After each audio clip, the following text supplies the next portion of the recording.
이스라엘의 왕 아합의 아들 요람 제12년에 유다 왕 여호람의 아들 아하시야가 왕이 되니 아하시야가 왕이 될 때 나이가 22세라.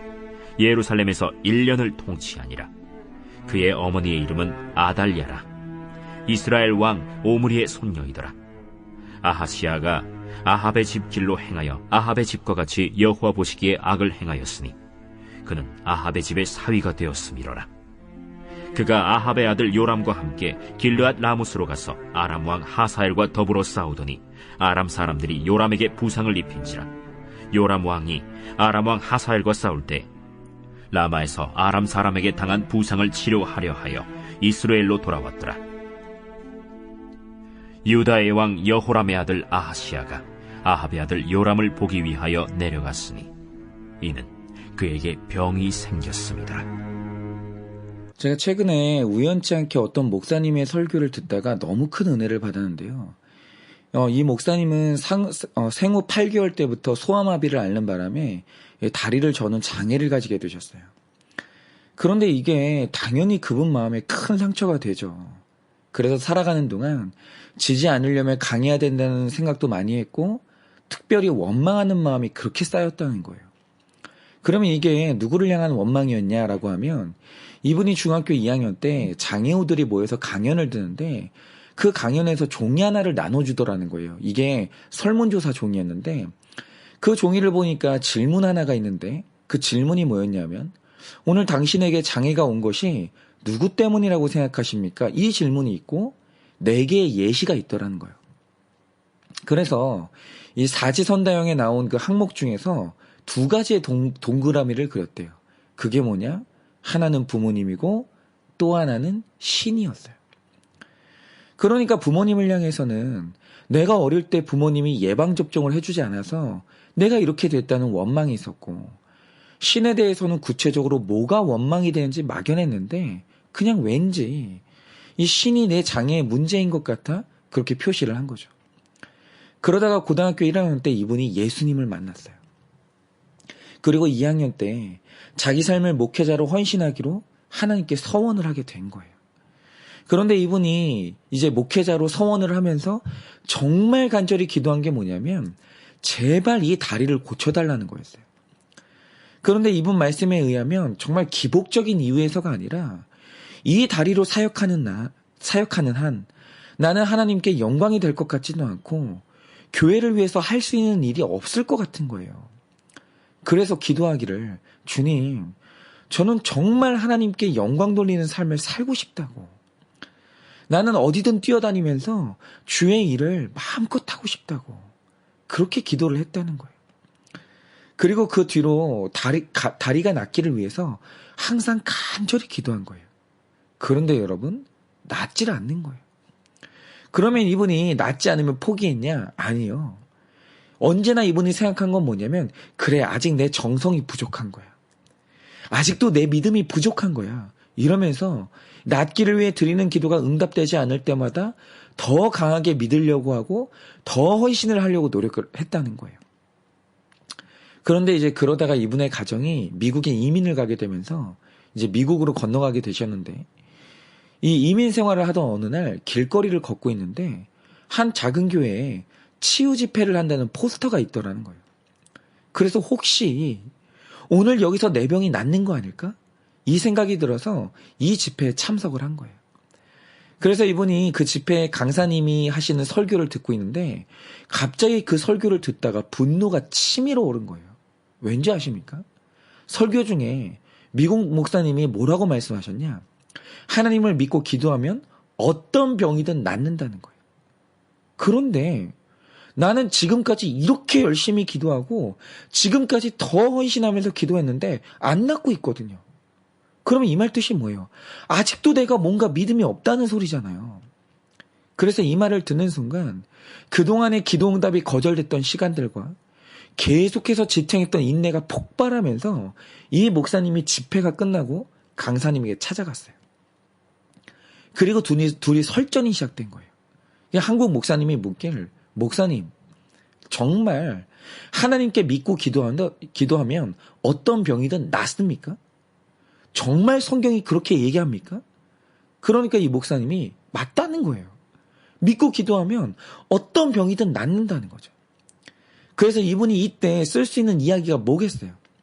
기도를 3번이나 했지만 병 고침을 받지 못한 바울의 이야기를 하려고 하는데 그 이야기를 미국 목사님이 먼저 하시는 거예요. 자, 형제, 우리 사도 바울의 경우를 생각해보자 이거죠. 그가 사역을 하면서 이 질병이 하나님께 영광이 되지 않을 것 같으니까 낫게 해달라는 기도를 3번을 했다는 거죠. 그런데 그 3번의 기도 끝에 하나님이 주신 응답이 뭡니까? 내가 너한테 준 계시가 너무 크기 때문에 너로 하여금 교만하지 않기 위해서 육체의 가시를 뒀다는 거예요. 이 가시의 목적이 그거라는 거죠. 그리고 내가 너에게 족한 은혜를 줬다고 그렇게 응답하셨어요. 그런데 여기서 중요한 게 뭐냐면 성경은 이 다음부터 바울이 자기 몸에 가시를 빼달라는 기도를 다시는 하지 않았다는 거예요. 그러면 왜 바울은 이후로 그 기도를 중단했을까? 이 기도의 응답을 받던 날 바울은 이 가시가 내 사역을 막는 장애가 아니라 내 사역을 완성시키는 도구라는 걸 깨달은 거예요. 자, 그런데 중요한 것은 여긴데요. 이날 기도 응답을 통해서 바울은 낫는 게 아니라 변했어요. 그러면 하나 여쭤볼게요. 응답을 받고 변한 바울은 변하기 이전의 바울처럼 이 질병 때문에 좌절했을까요? 이 질병이 변화된 바울에게 더 이상 열등감을 줄 수 있었을까요? 여러분, 변화받은 바울은 이 질병 때문에 사역의 한계를 느꼈을까요? 그게 아니라는 거예요. 변화받은 이후에 바울에게 이 질병은 더 이상 사역의 걸림돌이 아니었고 이 질병은 더 이상 변화된 이 바울에게 열등감을 줄 수가 없었어요. 오히려 변화된 바울에게 질병은 계속되는 겸손과 은혜의 통로가 됐다는 거예요. 이 질병을 통해서 바울은 그의 사역이 완성이 된 거예요. 그러면 생각을 해보세요. 이제 변화된 바울에게 이 병은 더 이상 어떤 영향도 미칠 수가 없는데 그러면 이 병은 나은 거예요? 안 나은 거예요? 하나님이 이 병을 고치신 거예요? 못 고치신 거예요? 하나님은 이 병을 근본적으로 고치셨다는 거예요. 그런데 생각을 해보세요. 제가 실제로 어떤 사람을 봤냐면 이 사람이 열등감이 있어서 좋은 차를 타지 않으면 기가 죽어서 견딜 수가 없는 사람인 거예요. 그래서 이 열등감을 해결하기 위해서 결국에는 자기 형편을 넘어서는 좋은 차를 탔어요. 그런데 차는 바꿨는데 열등감은 변하지 않았어요. 그러면 내가 아니라 자동차가 변했을 때 내 열등감은 정말 치유될 수 있을까요? 아니더라고요. 시간이 지나면 내 차는 여전히 헌차가 되고 계속 새로운 더 좋은 차가 나오거든요. 그럼 또 열등감이 발동을 하는 거예요. 그래서 이 사람은 이 변화되지 않은 열등감 때문에 차를 계속 사는 바람에 자기 차가 11대가 됐어요. 그리고 결국 빚더미에 올라앉게 됐어요.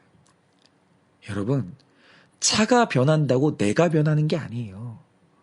내가 변해야 자동차 중독이 끊어지는 거예요.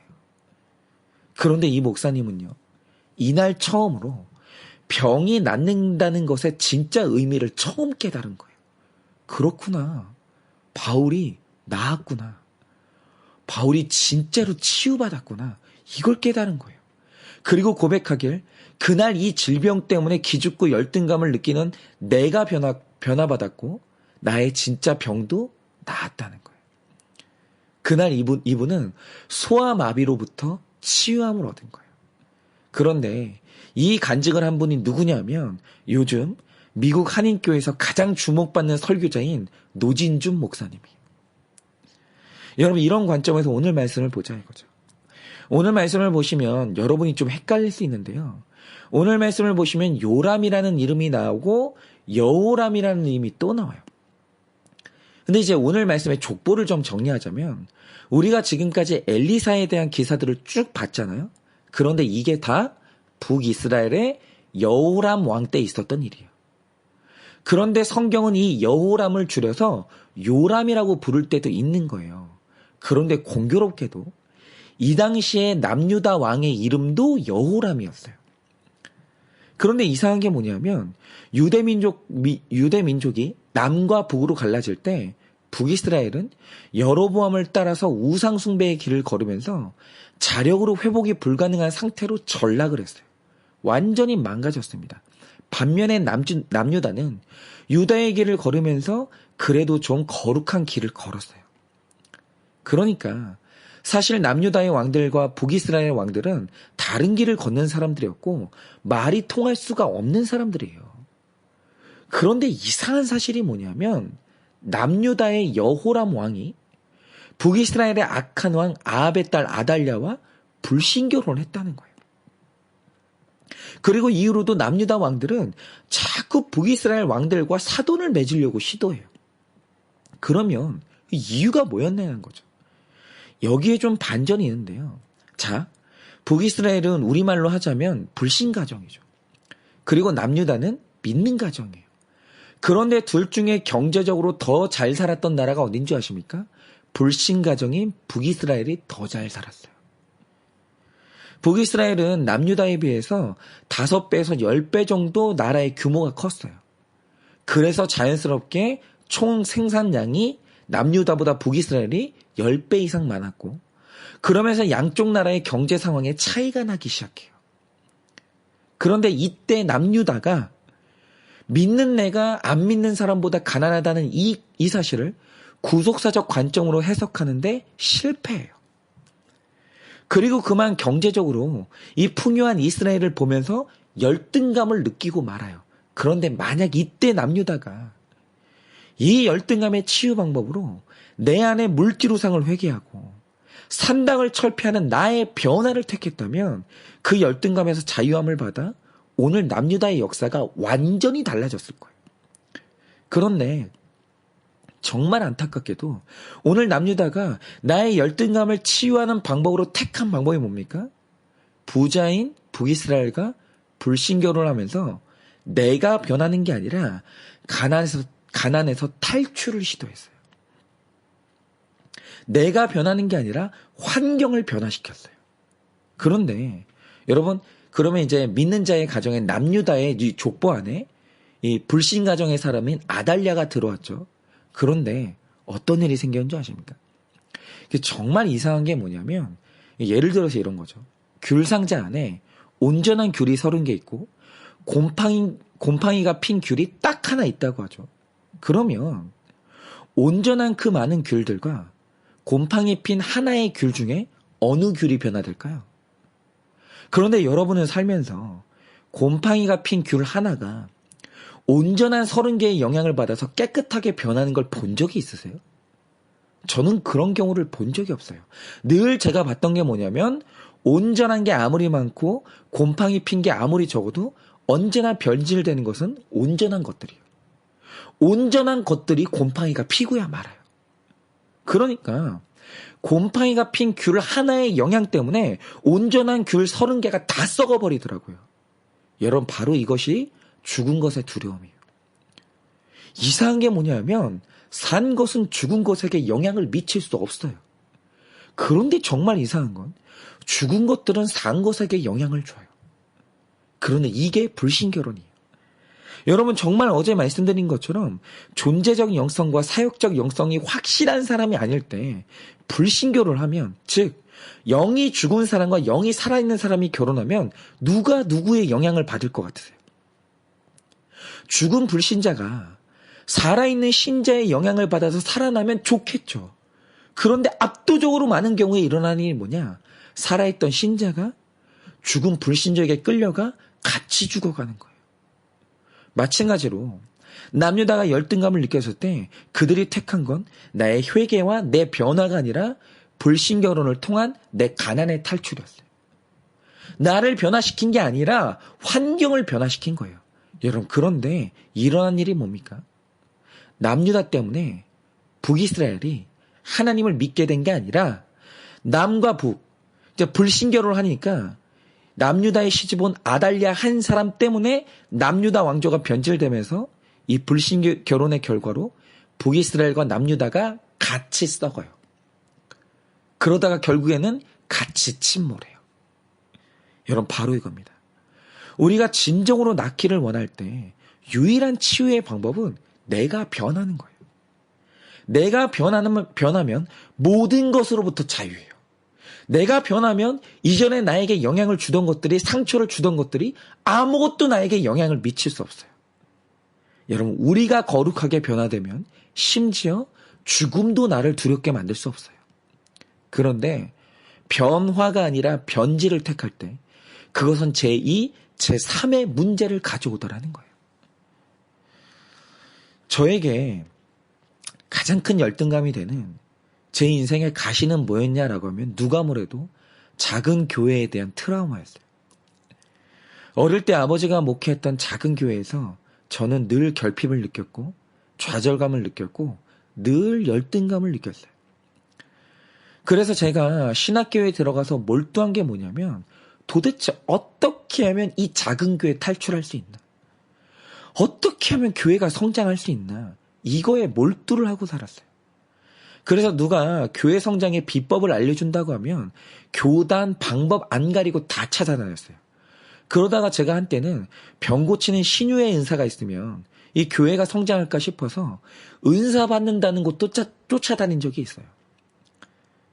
그리고 이게 얼마나 지긋지긋했는지 나이가 차니까 이제 작은 교회의 불편함과 가난함이 지긋지긋해서 아버지 교회를 도망 나왔어요. 그리고 그 이후로는 규모가 있는 교회에서만 사역하면서 작은 교회는 근처도 안 갔어요. 그런데 이건 저만 아는 비밀이었는데 정말 이상한 게 뭐냐. 세미나를 가서 성공한 목사님들의 사례를 듣고 교회 성장 비결을 듣고 당신도 할 수 있다는 그 격려를 들으면 가슴이 두근거리면서 나도 할 수 있을 것 같은 용기를 얻어요. 이제는 내가 그 작은 교회 트라우마에서 벗어날 것 같은 희망을 보는 거예요. 그리고 대형 교회에 몸담고 있으면서 잘 훈련된 성도님들과 재정 걱정 없이 사람 걱정 없이 그렇게 사역하고 있으면 그때만큼은 열등감이 싹 사라져요. 걱정 근심이 없는 거예요. 그런데 정말 이상한 게 뭐냐면 그렇게 좋은 강의를 듣고 좋은 사역지에만 머물다가 집에 오잖아요. 마음의 허전함이 가시지를 않는 거예요. 계속 뭔가 두렵고 너무너무 공허하고 여전히 답을 찾지 못했다는 그 목마름이 저를 계속 괴롭히는 거예요. 뭘까? 왜 이럴까? 그러다가 어느 날 내 죄를 보는 이 큐티를 처음 만났어요. 그리고 나서 처음으로 모든 말씀에서 내 죄를 보고 내 삶을 해석하는 체험을 했는데 제가 내 삶을 보기 시작하면서 처음 깨달은 사실이 뭔지 아십니까? 이전까지 제가 배우러 다녔던 게 뭐냐면 어떻게 당신의 교회를 변화시킬 것인가? 어떻게 당신이 목회하는 성도들을 변화시킬 것인가? 늘 이걸 배웠어요. 늘 강사님들이 말해줬던 건 이거였어요. 그런데 이 큐티가 어느 날 처음으로 저에게 던진 질문이 뭐냐면 죄인인 나 자신은 정말 회개하고 변화되는가? 내가 지금까지 이렇게 목사로서 달려왔는데 나는 구원 받았나? 내가 구원의 확신이 있다면 그 구원의 확신의 근거가 뭐지? 이렇게 처음으로 남의 변화가 아니라 내 변화에 처음으로 직면해봤어요.